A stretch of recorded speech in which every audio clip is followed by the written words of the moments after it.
Hey guys, I'm Belle Lucia and I thought I would finally film my birth story because I currently have a 4-week-old little baby, a little baby boy. I want to share this not only with everyone but just so I also have a memory of it, because as every day rolls on I feel like I'm forgetting it, and it was a really amazing experience, so I want to have it documented. So my labour began when I was about 4 days overdue, and I was getting a little bit frustrated. I knew that first pregnancies were usually overdue, but it was still stressing me out, and I was like, when is this baby gonna come? And I really didn't want to get induced. I was kind of panicking and I had a bit of anxiety because the baby hadn't arrived yet, and I kept getting a lot of Braxton and Hicks, and it was really frustrating because I was getting so excited every time I had a Braxton Hicks contraction, and I was thinking, oh, this must be labour, and I was like, yes, I get to meet my baby today. And then it would just go away and I was like, oh damn, baby's not coming.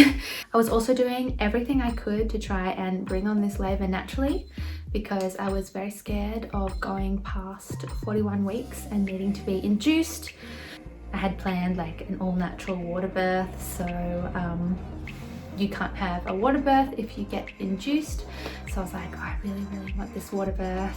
So I was 4 days overdue and I was like, okay, I'm just gonna put on a comedy and try and relax, try and not really stress about it too much because I can't do anything about it. I was in bed with my partner and we were watching, what were we watching? We're watching the Lego movie. It's such a good movie. So I was just laughing in bed, and about 3 hours before that I was having contractions, but I thought they were Braxton Hicks. They're not really contractions because they weren't that painful. It kind of felt like period pain, like gastro-ish period pain. And so I was having those for about 3 hours before I got in bed to watch the movie. I didn't want to put stress on myself and think that they were contractions in case they weren't. I was watching the movie, still getting the contractions. They were coming every 10 minutes, but because I've never had a baby before, I just didn't know what they were meant to feel like. Lying in bed, and I felt my waters break, and I turned to Alex and I'm like, I think my waters broke, but I'm not sure. And so I got up out of bed, and as soon as I got up it just gushed. It was about a bucket's worth of amniotic fluid. So after my waters broke, we phoned the hospital and they told us to come in just for a checkup. And I thought, when my waters broke, I thought, oh, for sure in about 6 hours I'm gonna have this baby. That did not happen. Since my waters had broken, my contractions became a lot stronger, and they say this because the baby's head is not supported by like fluid, so it's sitting right on your cervix, so it's a lot more painful. So I noticed my contractions before my waters broke to after, they were a lot stronger. They were bearable but quite strong. They were coming every like 5-ish minutes, and at the hospital they monitored the baby just to check if he was happy, and they didn't examine me to see if I was dilated because it could introduce bacteria because my waters had gone. So they told me, look, go home, you're all good, you're having contractions, which is really good, and you could see them like on the system as well, and I could feel them, and I felt like they were getting stronger and stronger and stronger. It was also really scary when I was in hospital because we could hear a woman screaming her head off at every single contraction, and I was like, oh my gosh, is that going to be me? It was really scary.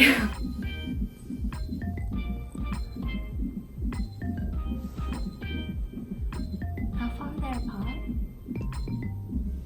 The midwives told us, go home, relax, just do what you're doing.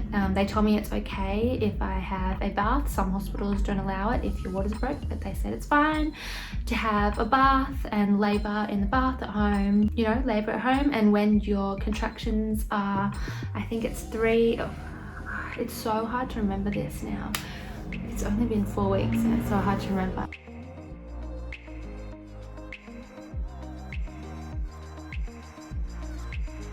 Are you nervous? I'm excited. You can bring your baby. I know. Went home and my contractions started getting extremely intense.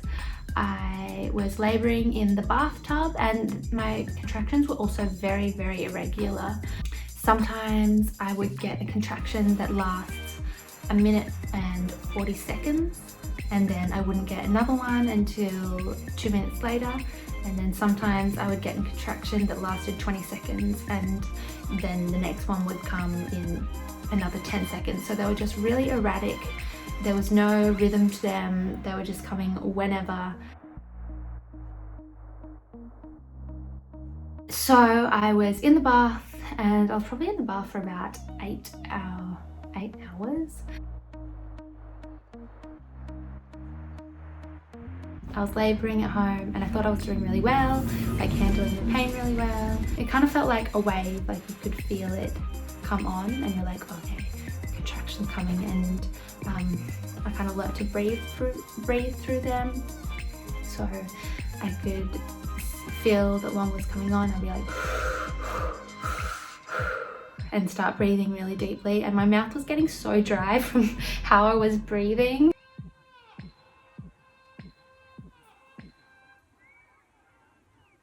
Oh.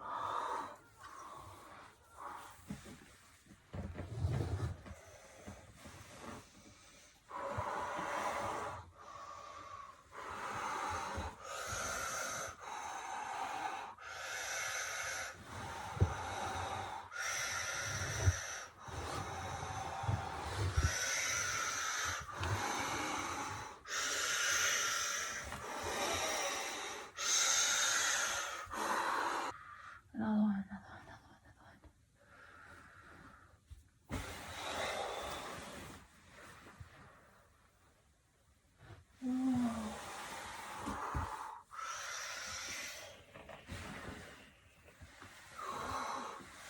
Oh.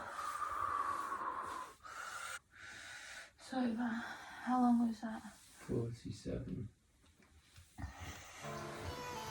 The contractions were kind of like a wave, like it went to a peak and it hit that like really high point. And in your head, you're like, okay, it's at the highest point, like it's now gonna like drop. So that it's kind of like nice. I don't know. It's kind of like a relief when you feel that you're at the top, because you know it's just going to come back down. So I was like, and then you slowly like breathe it off when it's like coming, when the contractions like dipping down, and then you prepare yourself like physically and mentally for the next one, like when it's coming up. And then when it hits that peak, you're like, okay, this is the worst it's going to get, like breathe through it, and then it slowly dips and you feel at your natural state again. I also remember when I was labouring, especially in the bath, my dog was just watching me the whole time and like would not leave my side. It was really cute. He kind of, it's like he knew to protect me or something. My contractions were getting very, very, very intense. And so we called and we're like, we can't really time them because they're all over the place. And so the midwives were like, okay, come in and I think we'll give you your first check, because I hadn't actually been checked at this point. I had no idea how dilated I was. So we go into the hospital again, and it had probably been 8 hours of me labouring at home. They gave me a check and I was really disappointed because they told me I was only 3.5 centimeters dilated, and I was like, you are kidding. Because I felt like I was a lot more dilated. I felt like I had a bit of a time restraint because they told me if you go longer than 12 hours, you have to be on antibiotics, and it gets a bit more complicated after your waters break. So I was really worried. I think if my waters hadn't broken and they told me I was 3 centimeters, I would have been fine because I would have just continued to labour at home. but the whole water situation was really playing up in my head. So they told us to go home, spend a few more hours at home, and when it gets to 12 hours, you're gonna have to come back in and get the antibiotics. Unfortunately, 12 hours had passed, so I was like, okay, no baby, that's all right. We'll go to the hospital and I'll go and get the IV antibiotics. We're in this room and I was like panic mode. I was so scared. I was really worried for the baby, that everything was okay. They wanted to monitor the baby's heart, and make sure everything was right, because they were getting ready to give me a something they insert into your vagina, which releases like a prostaglandin. It's like a gel, or I'm not sure. I never actually had it, so I can't really remember, but it was like they were telling me that I was going to have to get this thing in, and it takes, they said, 6 hours for it to work, and then you meant to wait, and then you get another one after another 6 hours. So I was just waiting for the doctor, and we were waiting a really long time. Like, it had been a whole night and it was the next day, and we were literally just waiting, but the baby's heart was fine. The baby looked really happy, and I was on the antibiotics. They gave me another exam, cervical exam, and that's when she also told me that the baby's got a really hairy head. And she checked to see if there was any more waters left, but she said there's no waters at all left to break anyways. And then every now and then the midwife would come in and check. I had like a pad on to check the color of the waters, and it had been clear up until this time when she checked. That they started looking, it looked a little bit like, was it like brownie? It was like a little tiny bit brownie. They weren't sure, but they had a feeling the baby might have pooped inside me. So, or past meconium is the correct term, inside me. And they came in and they said, look, we're not going to be able to give you the prostaglandin because it will take too long, so you're going to have to go straight on a Pitocin drip. If not, you might have to have an emergency C-section, so you can't actually eat from now on. By this stage, it was like 2 and a bit days since I had the initial contractions. So we finally go into the labour ward and I meet the midwives, and they were all so lovely. Actually, all the midwives throughout the whole experience were all really lovely, and they all told me, look, because you're getting induced, we highly recommend you get an epidural. And I had in the back of my head that I would have an all-natural, drug-free birth, and so I was still a little bit like, oh, I don't know how I feel about that. And so they told me, look, it's an epidural you control, so you can press it once and get that hit, and then you don't have to press it ever again throughout your entire labor, and you can feel everything if you actually choose to, but just so you have the option there. I was like, okay, that actually sounds really good that I have the option. So I was like, yep, let's do it, let's get the epidural. So the anaesthetist came in and he stuck a needle in my back. It didn't hurt at all. I thought it would, and I was really scared before I got it done, but it didn't hurt. He pressed it once to check if it was working, and it was working all good. And then after they gave me the epidural is when they started the Pitocin. So they thought they should start the Pitocin after, because the contractions would be very intense. So then they started the Pitocin, and it was working really well, which I was very happy about, because they said sometimes for some women it does not work and you just have to have a C-section. The Pitocin drip was going and it was working, and I thought I could cope with the contractions really well without the epidural.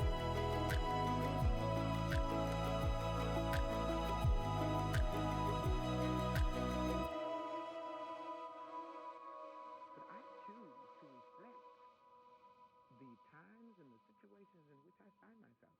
That to me is my duty. The contractions were actually a lot better on the Pitocin for some reason for me, because I was contracting very regularly, and before when I was contracting at home they were just erratic. They would like all over the place, like sometimes they would last 2 minutes long, so they were just, it was just everywhere. And so when I was on the Pitocin, for some reason they made them really regular. They weren't checking me to see how dilated I was very frequently, because even though I was on the IV antibiotics, they still worried about infection, and obviously putting fingers up there or anything up there after your waters have broken can increase the risk. So they didn't really check me. They were just they were just monitoring the baby.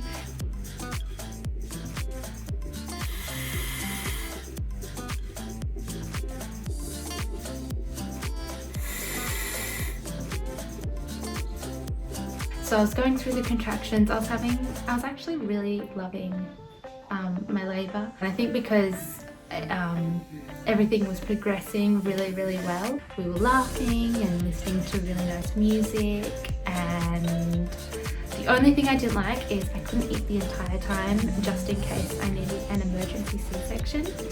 So I was really hungry, but I was really loving my time. I had a really lovely midwife, and she was pretty much with us the whole time. I was contracting really well, and everything was progressing, and the baby was really happy inside.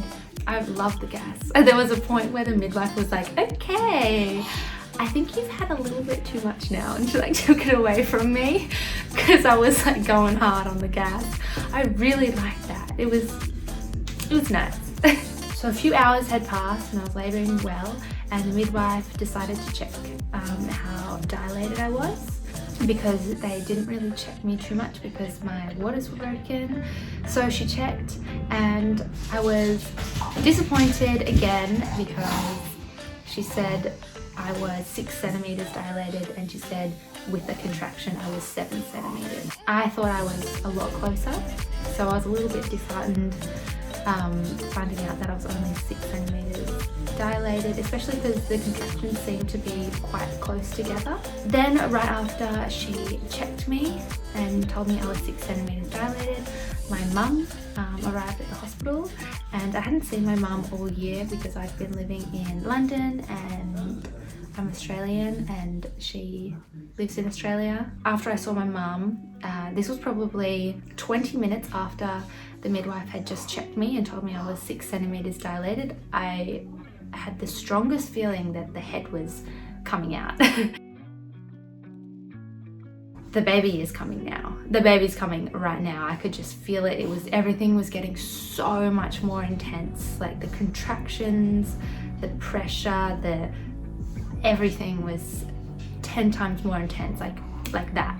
And the midwife's like, no, that can't happen because I just checked you and you were 6 centimeters. And I was like, no, the baby is coming right now. And right then I just started pushing, and I was in a really weird position. I was like squatting, and my legs were up, and I was like pushing, and then I turned around and I was facing like the back of the bed, and I had my hands like over the top of the bed. Let's have a look at the baby stuff over here. Do you think?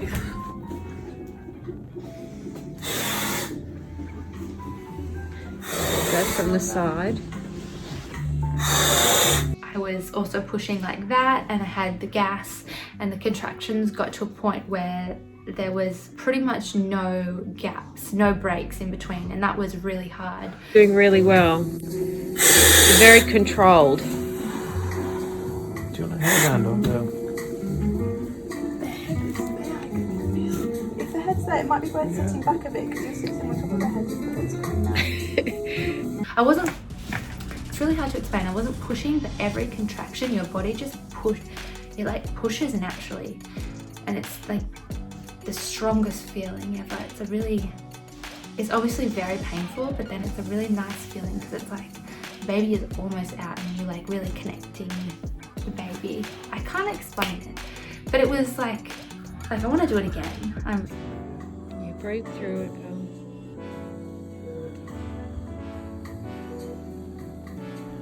So the baby's head was like right there, like almost out, and the midwife told me to have a feel. Pretty close. Yeah. Pretty close. So the best thing you can do, just keep going with that breathing.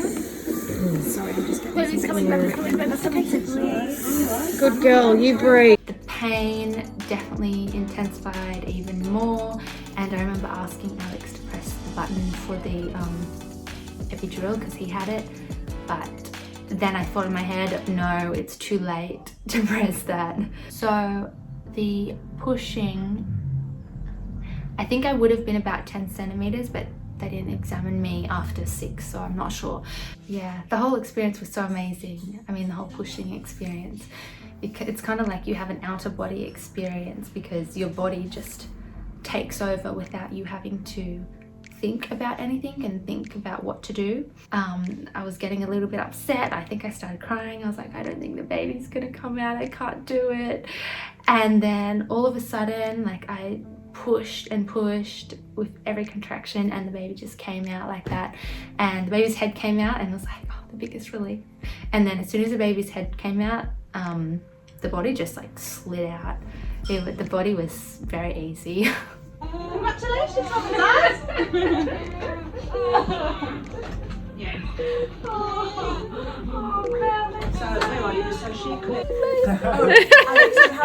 It was the best experience ever. The whole labour, having him in my arms, it was